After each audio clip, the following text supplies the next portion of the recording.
Hello అండి.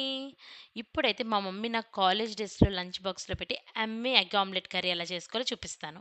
First వచ్చేసి onions and పచ్చిమిర్చి ఆయిల్‌లో వేసేసుకోవాలి. పైన అలా సాల్ట్ స్ప్రింకిల్ చేసి మూత పెట్టేసుకుంటే ఆనియన్స్ కదపకుండా మంచి కుక్ అయిపోతాయి. అండ్ కుక్ అయిపోయాక మనం అల్లం వెల్లుల్లి పేస్ట్ ఏసుకోవాలి, టమాటా ప్యూరీ 2 అల్లం వెల్లుల్లి పేస్ట్ ఫ్రై అయిపోయాక టమాటో ప్యూరీ వేసేసుకొని అది కూడా కుక్ అయ్యాక కొంచెం సాల్ట్, కారం, పసుపు, గరం మసాలా వేసేసుకొని మనం కాసేపు కుక్ చేసేసుకొని తర్వాత ఇంకా అన్నీ రోస్ట్ అయ్యాక వాటర్ యాడ్ చేసుకోండి. మీకు గ్రేవీ ఎంత కావాలంటే అంత వాటర్ యాడ్ చేసుకొని కాసేపు ఇంకా కుక్ చేసుకోవాలి. మీకు సాల్ట్ అన్నీ ఇక్కడే అడ్జస్ట్ చేసుకోండి. ఎందుకంటే ఇంకా కర్రీని మిక్స్ చేయమనం. లాస్ట్‌లో ఎగ్స్‌ని అట్లా పగలగొట్టి కదపకుండా అలా వేసి వదిలేయాలి అంతే. మూత పెట్టేయాలి. మూత పెట్టేస్తే 5 మినిట్స్ చూసారా ఇట్లా ఫామ్ అయితుంది. అస్సలు గరిటె పెట్టి కదపకూడదు. అంతే కుక్ అయిపోయాక కొత్తిమీర వేసేసుకోవడమే, తినేయడమే. చూసారా ఎగ్ అట్లా ఆమ్లెట్‌లా ఫామ్ అయితదనమాట. యమ్మీ ఉంటుంది.